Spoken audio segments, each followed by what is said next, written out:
everybody, and welcome back to another episode on the Glory Reds podcast. And it's your boy Don Benito, and today we are going to be going through the latest, basically the international break, the players that are out there representing their countries that play for Manchester United. We are going to be talking about Jadon Sancho, our freedom fighter, the one who has gone to Chelsea to fight for freedom. We're going to be talking about that. And then we are also going to be talking about Onana and Garnacho and Mainoo, because there is something strange going on. Okay, not with Onana, but with Kobe Mainoo and Garnacho. So that's what we're going to be talking about. Now let's jump straight into it. Right, guys, international break. Glory Reds has not been very good at keeping up with the international break, but that's about to change because your boy Don Benito is here with the news. So, who is out there representing their country but playing for Manchester United? We've got Rasmus Højlund, we've got Eriksen out there, we have got Patrick Dogu, that's the Danish contingency. And then we move on to the Portuguese one. We've got Bruno Fernandes, aka the Portuguese Magnifico. That's what we do. And then we've got Diogo Dalot. I'm not even going to try and say because guys, you guys can say what you want, but I'm not happy with Diogo Dalot. I don't know how he gets some of the ratings that he gets, but the way I put my mind at ease as a Manchester United fan is, if we get another right back, or if we get another right wing back, that's the end of Dalot. That will be the end. And when I say the end, I don't mean like the end, like he's going to be completely cast out of Manchester United. No. I just mean he's just going to steal the hell away from that starting 11. Because for the life of me, I don't know, now this is almost pushing 3 years, 4 years, and I'm having an issue with Dalot. Like, I can't speak. I have nothing else to say, but I wish him luck.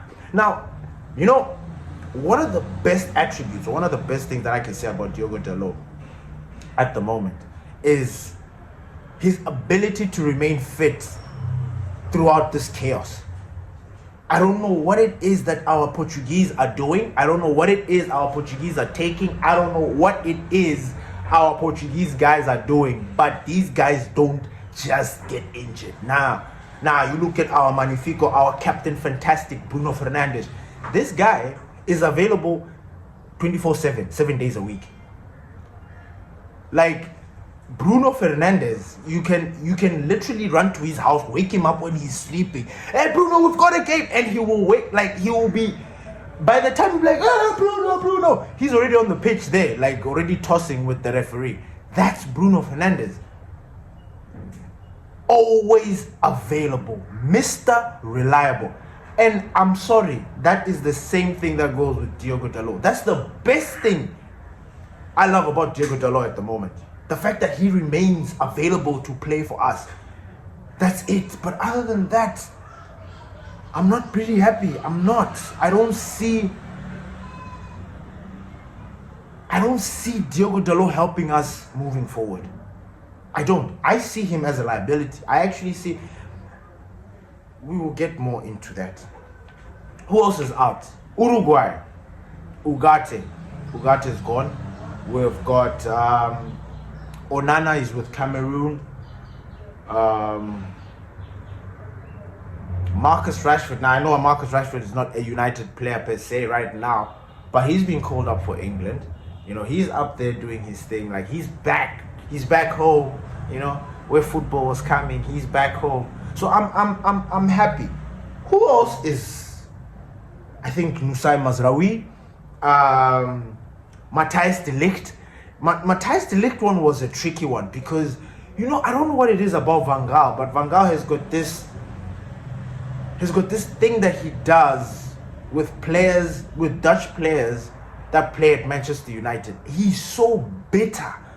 Since his ex the last time Van Gaal has been better. And for those that don't remember, Van Gaal was our coach between the 2015, 2017, or was it 2016, 2015, 2016? Was it? 2014, 2015. Either way, he came after Moyes. He was supposed to take us to the promised land, just like every other manager that came after him, and Ruben now. He was supposed to take us to the promised land. Unfortunately for him, things didn't go well. And he took us to the FA, he took us to win the FA Cup, or we won the FA Cup, or we were in the Premier League or in the Champions League because of him. Oh yeah, he won the FA Cup. Only for him to be sacked immediately. Now I'm not complaining about who sacked it, because I love the guy that walked through those doors, because he was the special one, Jose Mourinho. So I'm not upset. However, we are human beings.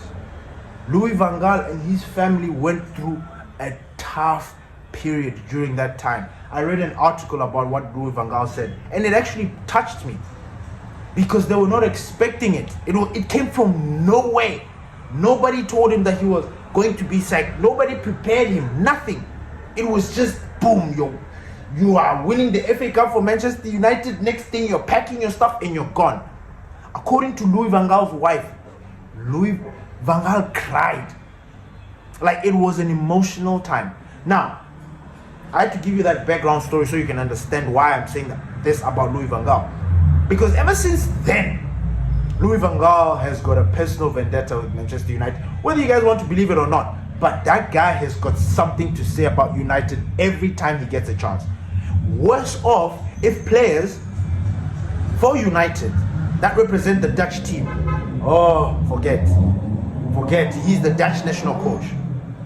So if you are not playing as a Dutch international, if you're not playing for your club, it's a wrap. It's a wrap. Now, Matthijs de Ligt in the beginning of the season, my God, he got pelters. And I think people now need to change the tune. And in fact, I'm going to give him his flowers. And I'm not even going to sit here and say that I was one of those that were like, nah, de Ligt is bad. Hell no. De Ligt was a dream signing. Are you kidding me? The moment look, that Ajax team, that Erik ten Hag Ajax team that came onto the scene and started terrorizing Europe, terrorizing Real Madrid, everybody, Tottenham, reaching finals and just being crazy. And then on top of that, they were all babies. Matthijs de Ligt at the time was like 16 years old, 16, 17, and he was the captain. It's crazy. These guys knocked out Real Madrid.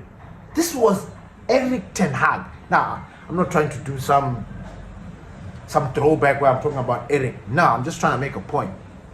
Matthijs de Ligt, yes, after Ajax, from Ajax, where did he go? I think he went to Juve, right? Didn't work out in Juve. From Juve, went to Bayern Munich. It's from Bayern Munich where we now snatched him. Now, I kid you not. When you sit as a fan and you think about players that you want to bring into the club, and you be like, hey man, if we could have this guy, like Van Persie. Let me tell you something. Van Persie was an absolute dream. When we got Van Persie, it was like, what? Is Arsenal crazy? What's going on? Just the same way I felt when we got Mason Mount from Chelsea. I still think, regardless of what's going on with Mason Mount at the moment, forget his injury proneness, forget that. Mason Mount is a gem, and I think everybody knows that. He played in that 3-4-3 formation under Tuchel that won the Champions League. Let's not play around. Unfortunately for him, he's just going through this injury patch. I think he's going to be good. He's also going to be another exciting player. So, Matthijs de Ligt comes in to Manchester United, and because he's being bounced around from Ajax, Juve, Bayern Munich, people are just throwing in the towel. They're like, nah, he's not good enough. Because if he's good enough, he's supposed to cement his position at Juventus. He's supposed to cement his position at Bayern Munich. Why is he being sold? What is this? He's not good enough. Matthijs de Ligt is 25. He's a baby.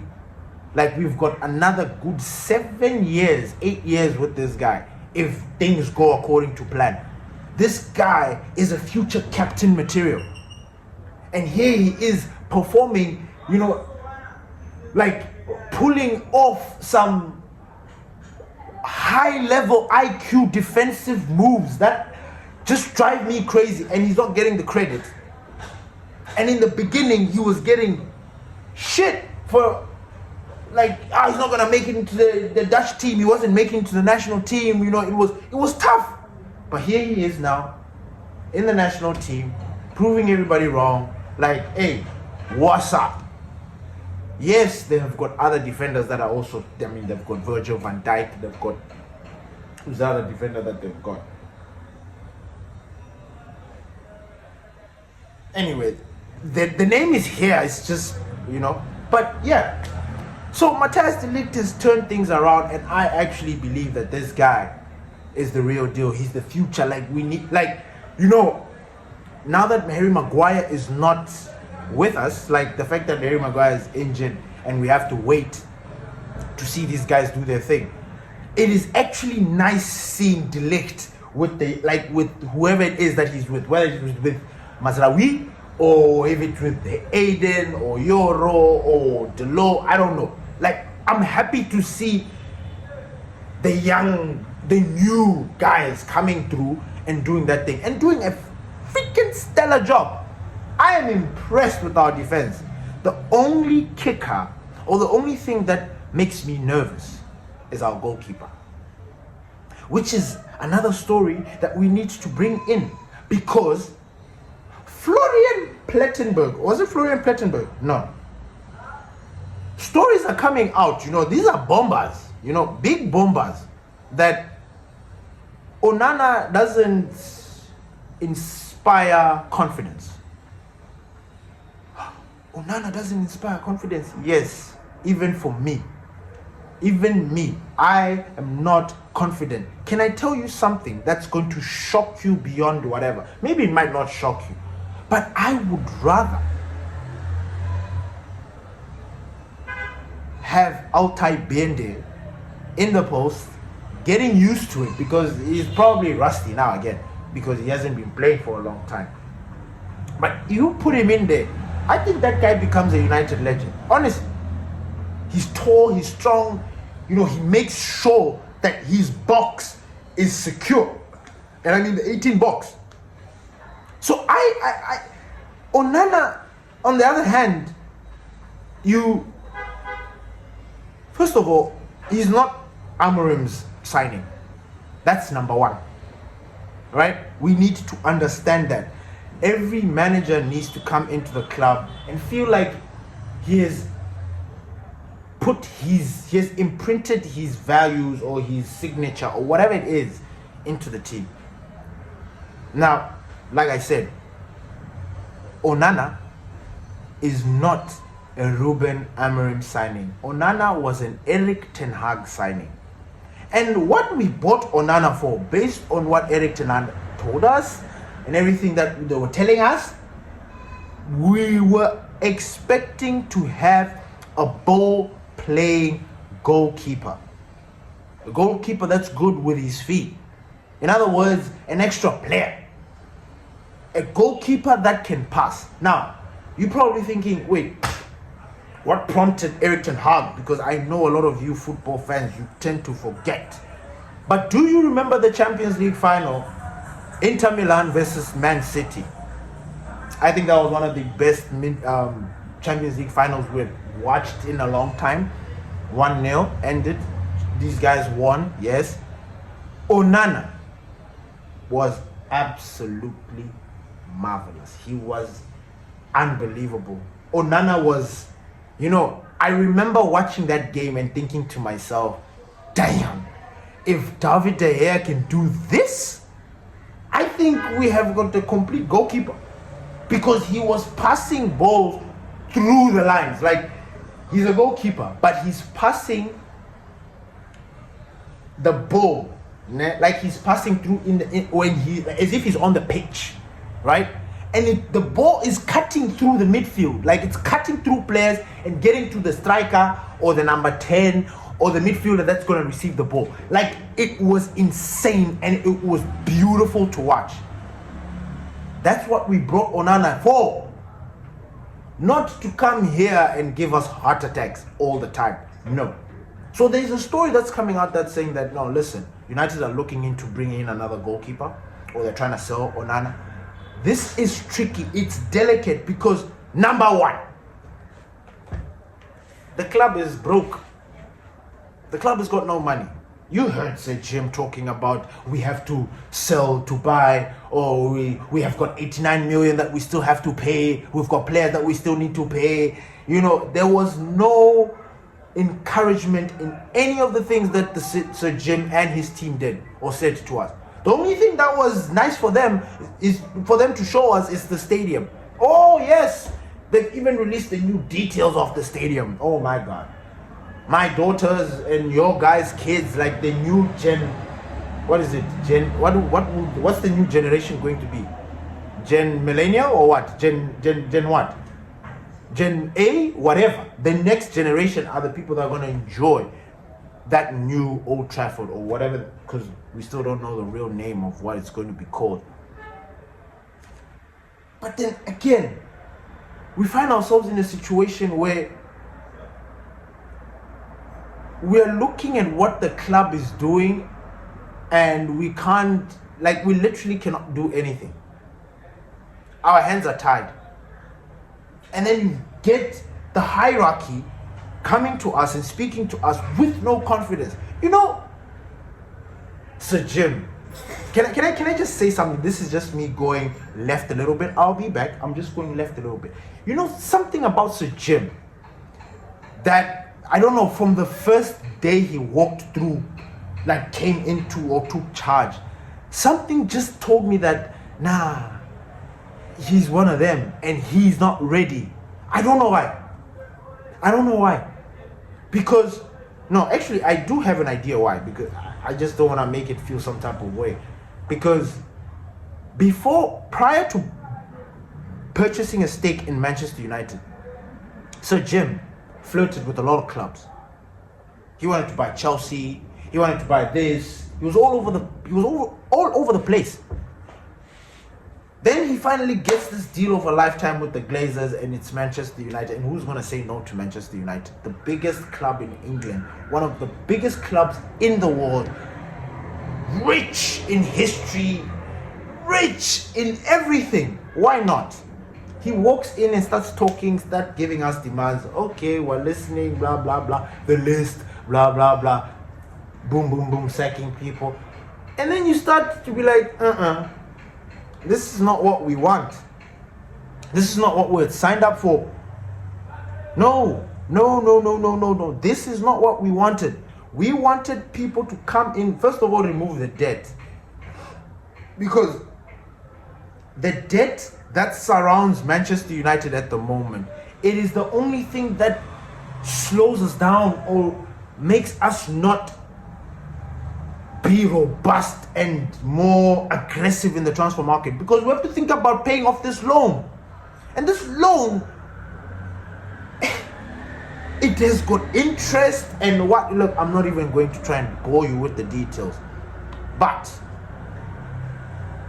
the sheikhs, Saudi Arabia, those guys, the guys who wanted to pump in billions, like the Abu Dhabi money, those guys were going to pay off this debt.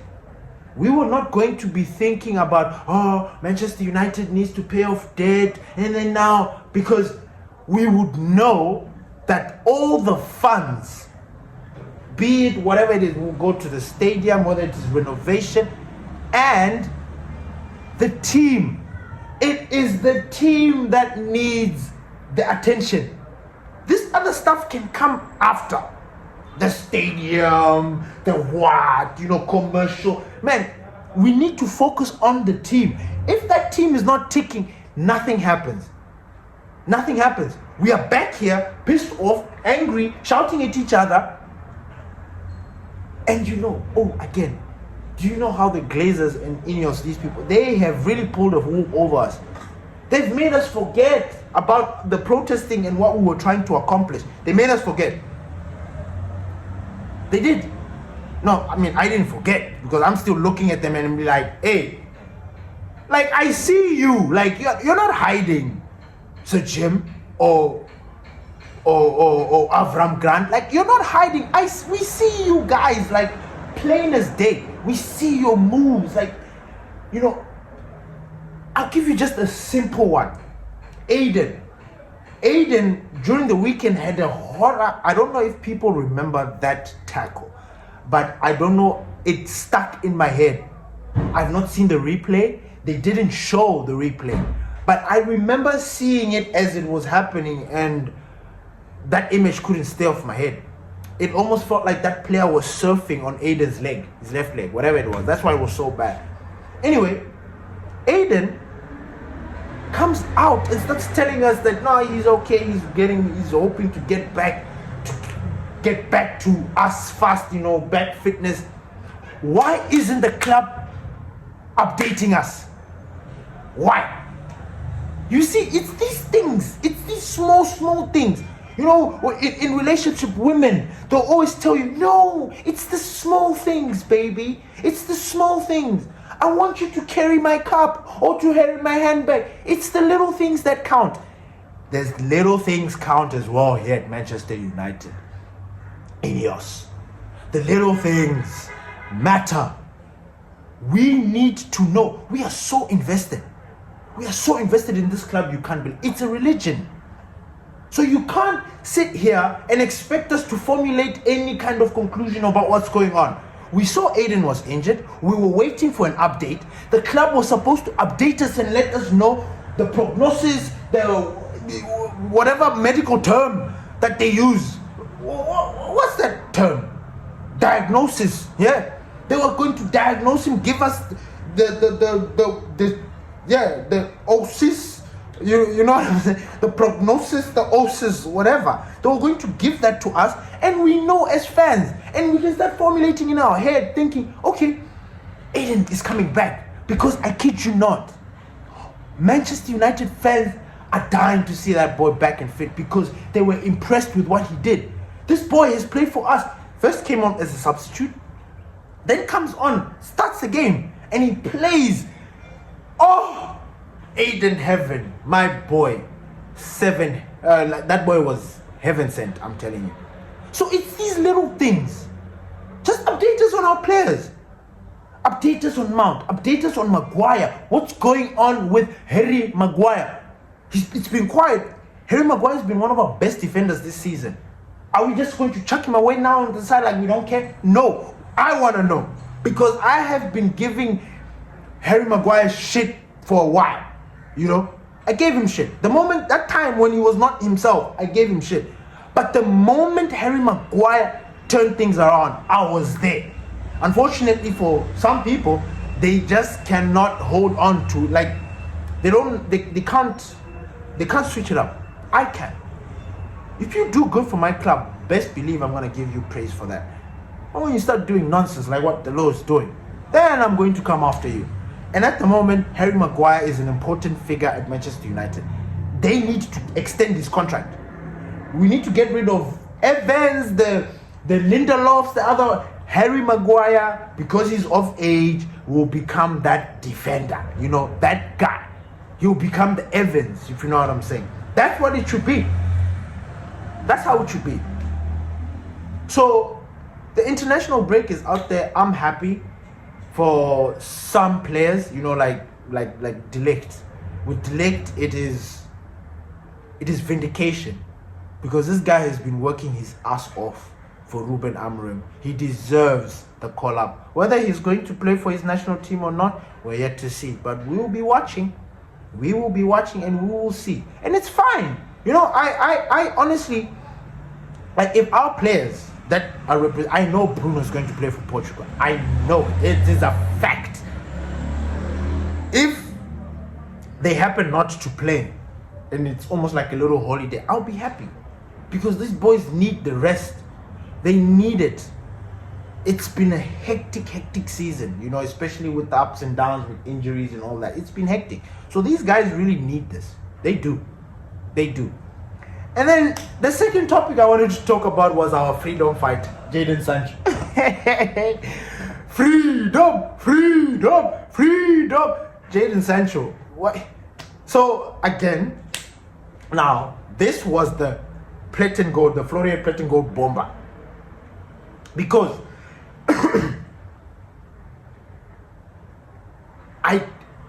for the life of me, or for the life of Manchester United, or what I'm trying to say is, why? Why is it when it comes to Manchester United, every club decides to take a piss? Why?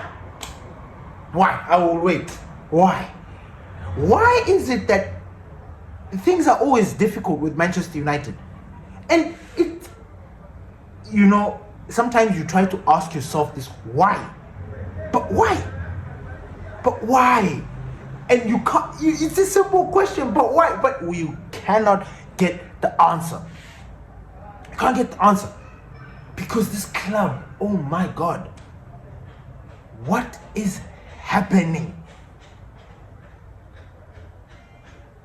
Clubs can come to Manchester United. They can pick out of our best players.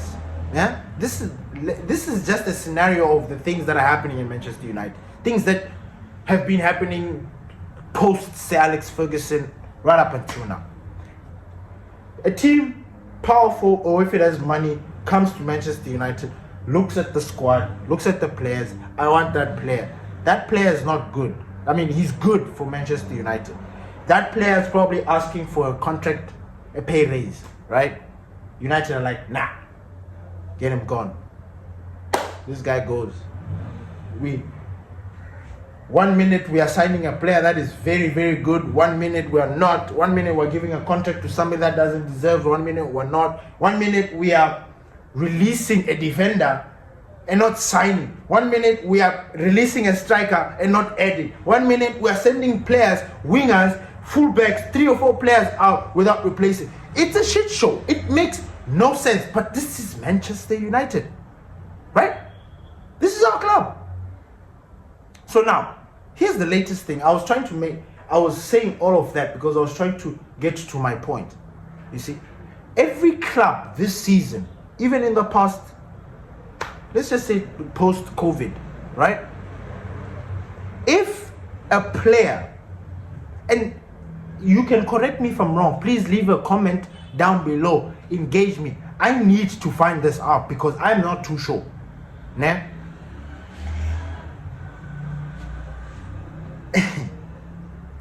Manchester, right? We are the team that allows clubs to come and, like, when other clubs come to Manchester United, it's Disney World, it's Toys R Us, it's, whatever you want to call it, like it's an amusement park. They're going to have fun because, number one, they're going to take a piss. Number two, they're going to take bigger pisses. And then number three, they're going to smile and be like, oh, Manchester United is good, and yup, and yuppie. And then Manchester United will be like, we did some business with this. Oh, yay. All right. Nah, that is nonsense. That is nonsense. For these past years, every time a team loans a player with an obligation to buy, I didn't start that. With an obligation to buy. That is very important. That obligation to buy. If that is not there, then you know that guy's coming back to you. And I can give you an example of somebody who we have not put that clause in there. Anthony is not, there's no option to buy. Anthony was supposed to go to Betis, enjoy the sun, do some things, and come back home. If these guys want to buy Anthony, they're going to have to, United will give them the fee or the price and be like, listen, this is how much this guy costs, so buy him. But Anthony at the moment will not stay at Betis because it was not included in the contract. He doesn't have to stay.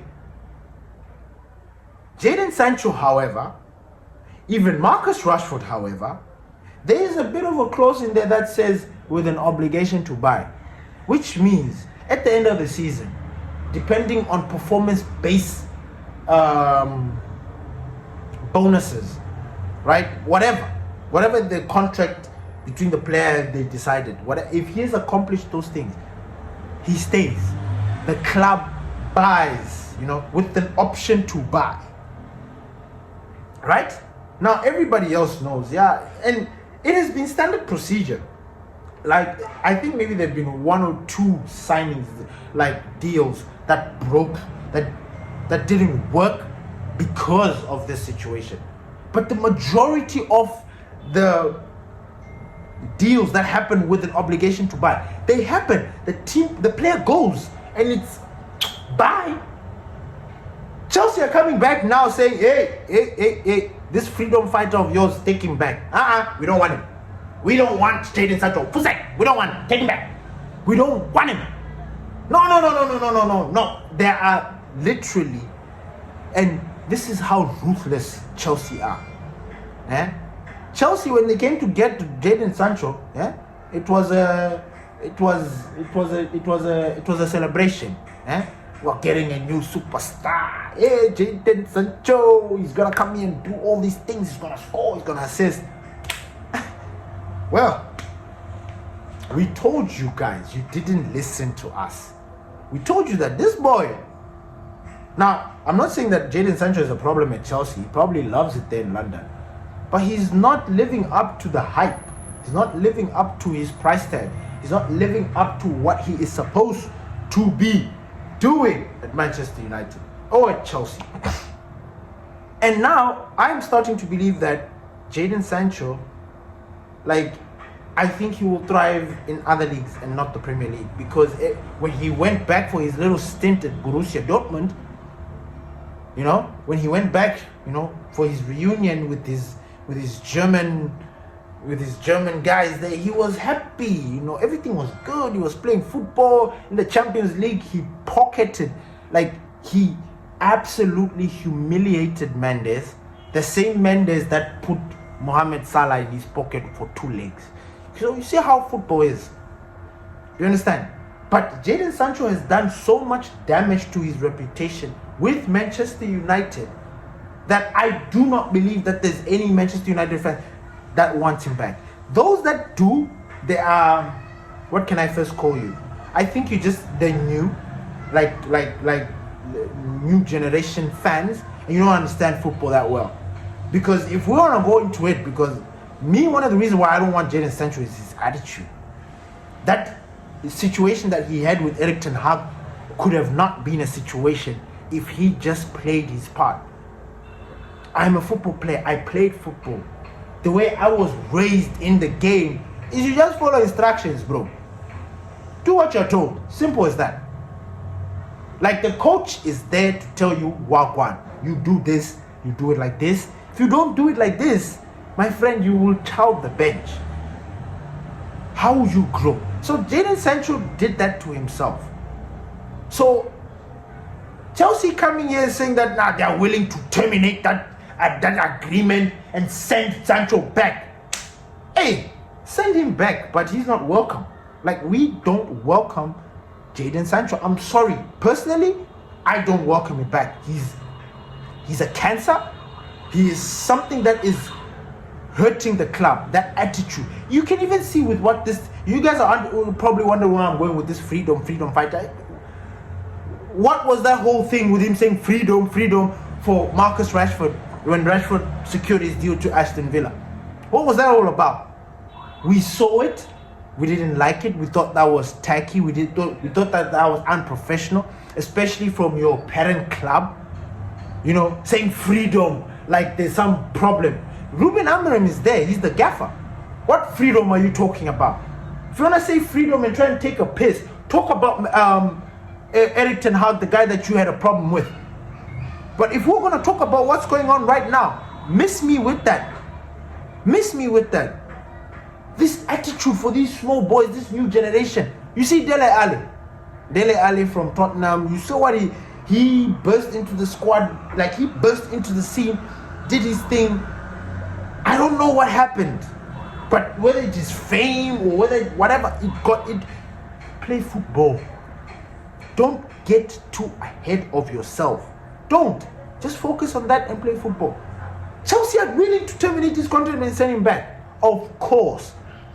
If Chelsea do that, they are going to inquire, like they'll get a penalty. Yeah, they're going to pay a fine. I don't know how much, or if it's expensive at all. But I think Chelsea will be willing to get rid of that. Now, is Jadon Sancho going to be welcomed back at home with open arms? I don't think so. I think Jadon Sancho's life at Manchester United is done. Bye. Finito. I think these guys are going to be getting ready to get rid of him. Because anyway, you never know. Maybe Ruben Amorim might like what he sees with Jadon Sancho. But I believe as the manager will be like, you caused so much trouble for Erik ten Hag, bro. Why would I want to give myself that kind of trouble? You know? And then Ruben Amorim, to make matters worse, he's had issues with Marcus Rashford not applying himself. Now you want to add the boss of not applying himself into the equation. No. Manchester United should get rid. Like they need. Let's take him back to BVB. Let's send him back. That's where he belongs. That's where I think Jadon Sancho is going to actually play some of his best football.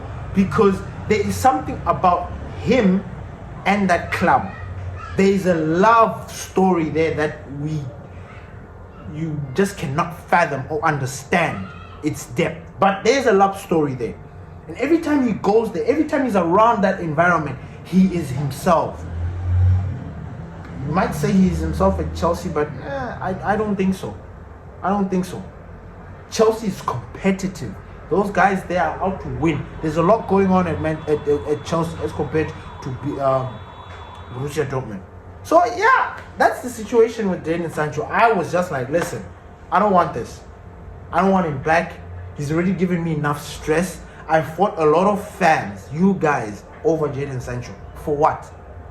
For my point to be proven even more. Look.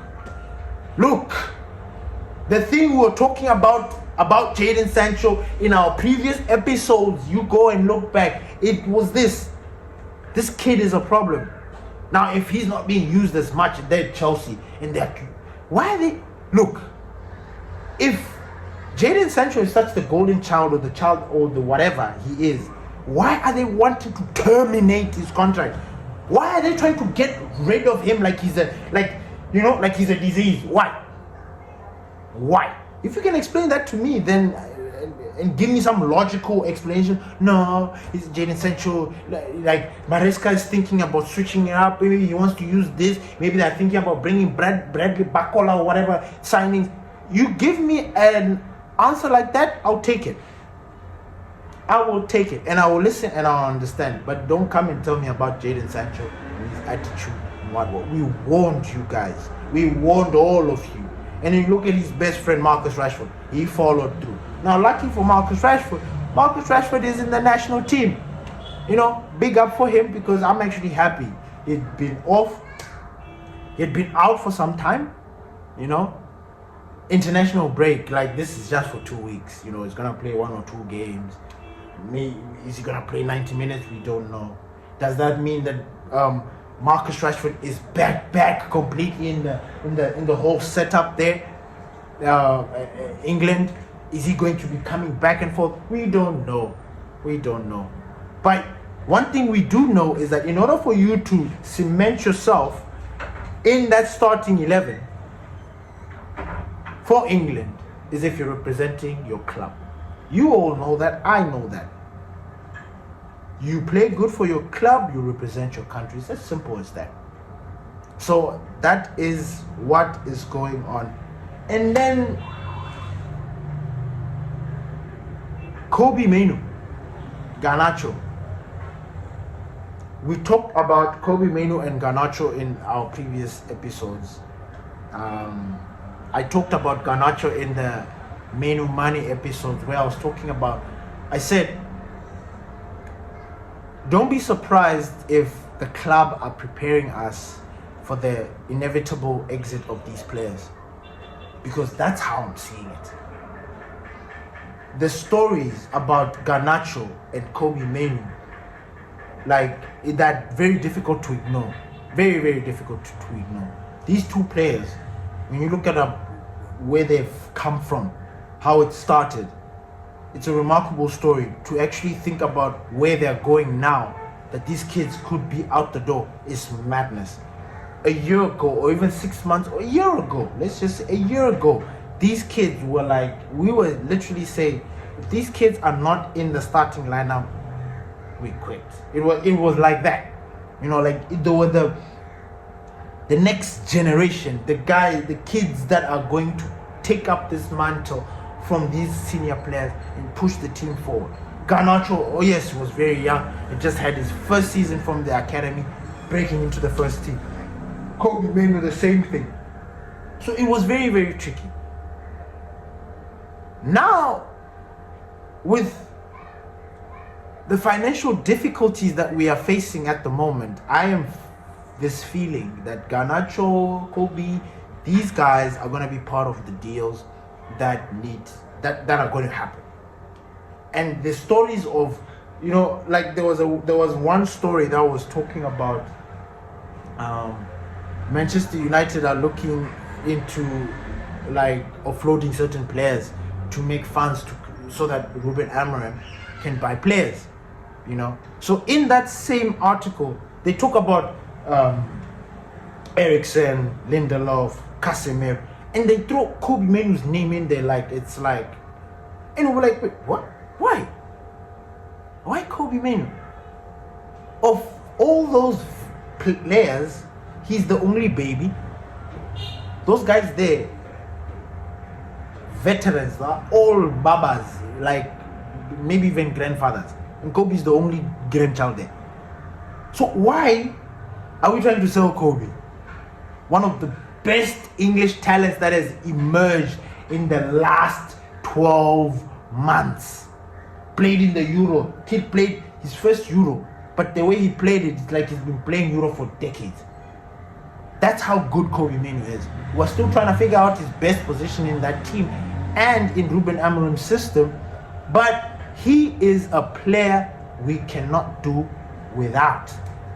And how Manchester United think it is okay to flirt around with all these stories that we're trying to get rid of these players, I don't think that's good.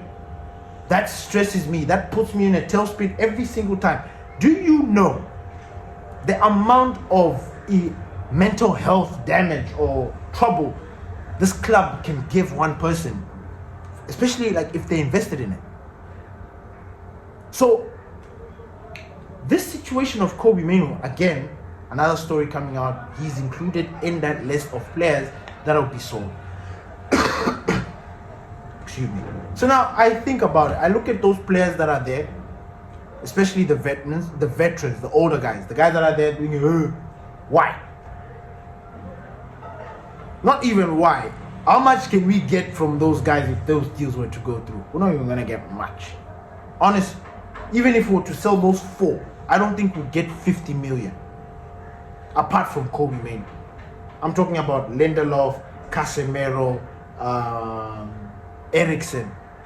I think Eriksen is leaving for free, or I'm not sure. But we will not get even 50 million from those senior players. But Kobe, easy 8. Easy. An easy 80 million, bro. Kobe Mainoo. 80, 85, even like an easy 70 to 85 million pounds for Kobe Mainoo. Easy. And I think Ineos and the Glazers, these guys are looking into that. Garnacho, pure profit. These guys are academy players. Anyone that is younger, 17, 18, has been in the academy for over 2 years, is considered homegrown talent. Right? So homegrown talent produce pure profit. So, like for example, if we had at the time, this is hypothetical, Marcus Rashford, right? He's from the academy. He broke out the academy. If at the time we got rid of, wanted to sell him, the money that we're going to sell and get from Marcus Rashford would have been pure profit, would have come directly into the club. Just like, what's his name? Scott McTominay. Scott McTominay was an academy player. That money that we got there was pure profit, just went straight into the club. These are the guys who have to make deals and what. So, any academy homegrown player is definitely going to produce pure profits for this club. The way this club has been complaining about the finances is scaring me. And the worst part, and this is something that I was thinking about, we have got talent in that academy that is unbelievable. Our under 23s, our under 18s, the kids, those boys, it is mad. It is mad. And then we've got these youngsters that we've also signed. We signed some youngsters from we signed a youngster from Paraguay, we signed a youngster from Australia, we signed another youngster from Crystal Palace. All these young gems like that are supposed to be entering into and going into this first team. Now, I have this theory that I don't think we're ever going to see 70% of those guys. I think only the very best, and maybe like a particular talent that just is very difficult to ignore, like a Kobe Mainoo, Ghana, Mason Greenwood. I think Mason Greenwood is the perfect example of an academy student that you just can't ignore. The talent, it's unbelievable. That is what we have. Now, based on the financial situation that Manchester United finds itself and the properties that we have in these players, man. Now, mind you, we do not know what the budget is going to be. Based on what we are told here, the only budget that comes into your mind is like 100 million, right? Like you think to yourself, okay, 100 M. That's the least that you can do. That's the budget. Now, for a new manager, that is not acceptable. Ruben Amorim has had to go through the baptism of fire with this nonsense team that we kept complaining about. Kept telling you guys that it's not the managers, it is the players. No, you got rid of the managers, the players stayed. The players continued the same pandemic, and here we are. Do you understand? Here we are. What do we do now? How do we move forward? This is where we are. So this whole situation, I'm not comfortable with it. I'm not comfortable in the sense that I've already come to terms with. And if you're not going to get this anywhere else, you probably get this here. Get this. I will not be surprised if we get rid of Kobe Mainoo and Garnacho and other academy players that you probably not have heard of, but they're there. And in fact, you know what? We're going to bring in some of these academy players into our show so that we can get you guys used to them and understand them and know them and actually know where they are in terms of their footballing journey and stuff like that. We'll bring that to you in the Glory Reds podcast. But at the moment, as we say, what are we going to do with this situation? Are we going to sell every asset that we have? Like, are we going to sell everything just because we've got no money? Like, I am scared for the future of my club. I really, really am. I don't know what to think.